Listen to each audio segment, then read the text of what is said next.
So now let's talk a little about Prithvi. When we rewind back to your first memories, what was it like when you used to come here as a child? Well, I was 10 and when it was being built. And I remember coming here with my mom. I remember loving to go through the blueprints and the architecture's plans. Even today, I love plans. I mean, I just love figuring out where the loo is and where the room is and where the doors are. And I remember standing where the stage is. There's a photograph of me with my architect and my mom holding out the plan. And the building was just walls at that time. And I think I love the fact that I remember all every brick almost being laid, Of course, I wasn't involved. I was just on the periphery. I was just sort of a tag along with my mom.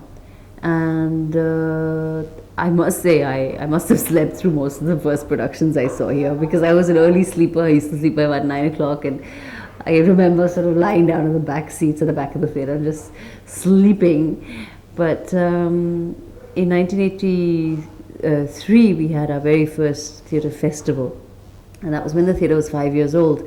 And my parents, I think, felt at that time that it was enough, it had built enough of a momentum to celebrate its success, celebrate its cultivation of an audience and theatre groups, and have a festival. So that was really the first time I was involved a little bit. I was in my 10th and I had my exams around the corner, and I had to choose at one point. It was a terrible choice of whether I stay in Bombay and be part of the festival or go off on our very last school trip to Delhi and Agra and the north. And I was torn between these two choices, but I went on the school trip. So my mother said there'll be more festivals, there'll never be more school trips. So I went. But I must say I missed it. But then I remember the atmosphere then was wonderful. It was the way the groups all worked together. My mother had this ability to make people really work well together and give their best. And it was really exciting. It was just such an exciting time.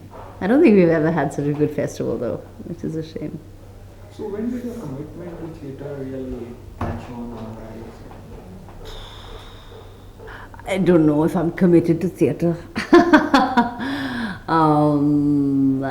Sort of this baby fell into my lap, and I woke up one morning and said, "Oh my God, what's this?" The trouble is that this baby won't grow up and walk out of the house. That's the only problem. It's there for life, so that's the anxiety part. But I think it was ever since then, and always sort of overhearing conversations with my mother. The manager would come home and speak with her, and she managed it for 5 years, and I think I was just something subconsciously embedded in me of this strong affinity to the place, to Prithvi. I wouldn't say that it's to theatre. I have always wanted to act, and it's grown stronger and stronger over the years, and I've done very little acting on stage. I'd love to. I mean, that's really what I'd like to do. For my grandparents, for my maternal grandparents, acting was a way of life. It wasn't a separate job. So that's the kind of life I'd like to lead. A place within history, Prithvi, does it keep you busy all the time? Is this what? Yeah. I wish I had more time to act, Right now I'm sort of like a head clerk, and it's really not much fun. But there are times obviously it's rewarding, at the end of the day, you sit at your typewriter all day and sort of getting things done and handing in accounts to the accountant who drives you mad. But finally, at the end of the day, I'm lucky that I'm doing something that I really love. I really, really love it. So that's fortunate. Is running a theatre challenging? Is it difficult? Well, it's challenging in the respect that one has to constantly re-evaluate where you are, and you have to constantly re-look at what we're planning, what we're doing. I mean, you can't just sit back on our laurels and say, okay, we're 20 years old, what an achievement. Frankly, I don't think that we've achieved much, and I mean it from the bottom of my heart. I think what my parents have achieved is tremendous. They've achieved the building of this fabulous theatre space and the running of it for 20 years. But my achievement is only beginning, and I've been here 9 years, and it's really going to bear fruit maybe in 10 years' time from now. And that achievement would be that we would be international standard. Why are our productions not comparable to productions of the West? They're getting there slowly, but it's very slow. And the audiences also have to accept it and have to be open to new ideas. So it'll take time. That is the biggest battle. What was the aim of starting Prithvi, as far as you can? My father, it was Papa's idea, and he wanted to set up a theatre on this very land where Papaji, my grandfather, Prithvi Kapoor, wanted to build a theatre, and he never managed in his lifetime. And so a trust was created in his name, the Sri Prithvi Kapoor Memorial Trust and Research Foundation. And my father then said, okay, I'm going to do it. I'm going to put money in and build it. And my mother said he was crazy. And he did. He managed to. Of course, she was very, very involved with the architect, Ved Sagan. And I think possibly what is unique about this place is that you feel it's built by somebody who knows theatre. It was built by an actress and an architect. So for an actor, it's a very, very actor-friendly space. I mean, the little details that are thought of and little things that work here are really wonderful. Even the National Theatre in London has certain mistakes, but because they're built by architects and not people who work in the theatre. But the aim of the theatre was to promote professional Hindi theatre. That was very clearly the aim. 20 years ago, there was no home for Hindi theatre. They had no, Hindi theatre performers had no one theatre to perform in. They had to perform in the bigger theatres, which would cost a bomb for them.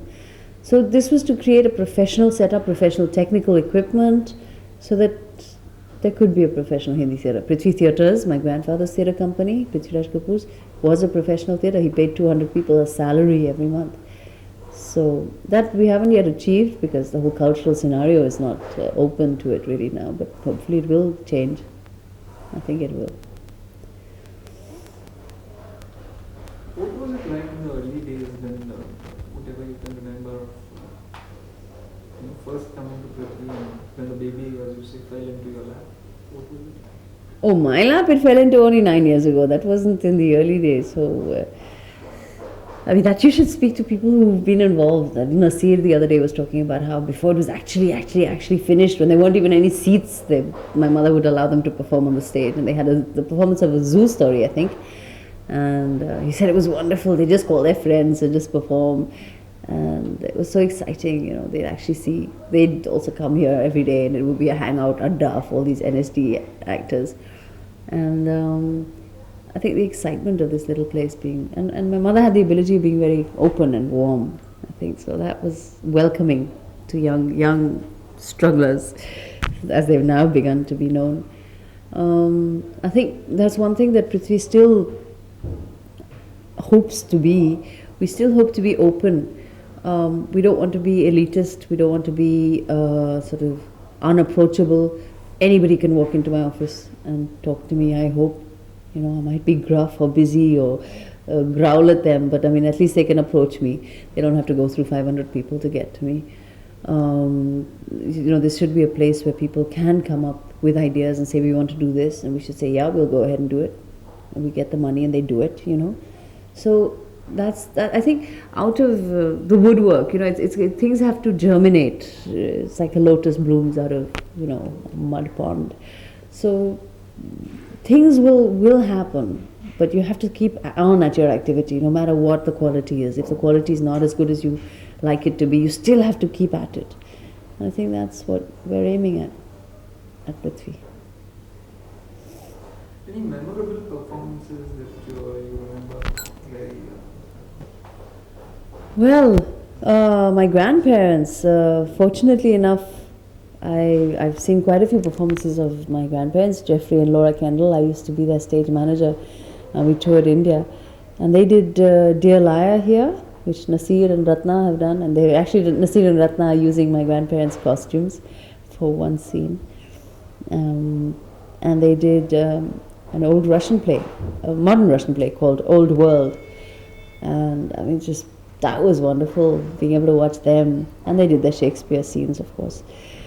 But I feel really sad that I've never managed to see Prithvi Kapoor perform. He stopped performing way before I was born, and I was 5 when he passed away, so I don't remember him much.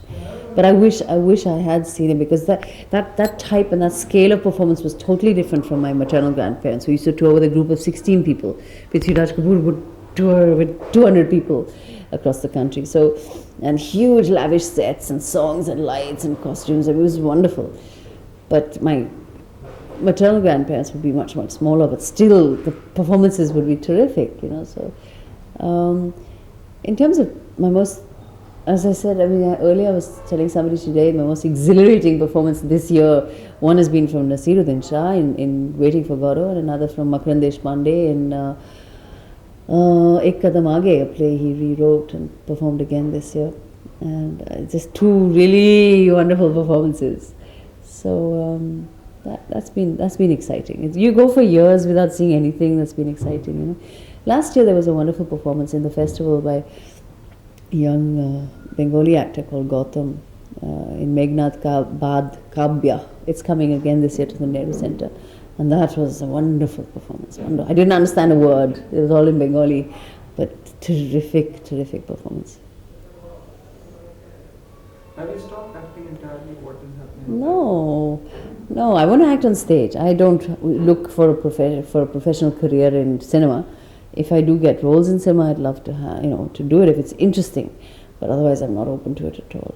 I'm lucky to be able to do the WildFilmsIndia show on television, which is a show that I like, and it is is my income. But I really want to work more in theatre, which I hope to do next year. What is Papa's role now? Is he advising? He is the managing trustee of the trust, and so is Kunal. He's a trustee, and all major projects, major changes have to go through both of them, and they approve, and they're the pillars, you know. It's like without them we just collapse. So Papa keeps he keeps wanting to retire, but I won't let him. So he's very much there. How did you shoulder all this responsibility of actually? Oh, it came about very gradually. My brother was managing it after my mother passed away with Firoz Khan. And when I came in 1990, I wanted to just work in 5 areas. I wanted to set up the children's project. I wanted to create our production house, Prithvi Players. I wanted to just rejuvenate the cafe area, which was a bit neglected, start the Prithvi Gallery, and the Prithvi Library, which is the only one that hasn't yet been realized, which will be realized in the building next door when we start work there. But other than that, everything's been on and been quite successful, and I'm quite happy. So gradually, sort of more and more responsibility sort of very unnoticeably came to me. And the festivals, of course, I've always loved to be involved with. But now they're getting bigger and bigger, and one is sort of having to already think of the year 2000 and our festival then, so it's a bit tiring. What other plans do you have for Prithvi? What is Prithvi looking forward to? Well, really, I think the most important thing is we have to set up, in my mind, a center for riyaz. Actors are the laziest bunch of creative people. Singers do riyaz, musicians practice. We just think we can rehearse and that's it, we're God's gift.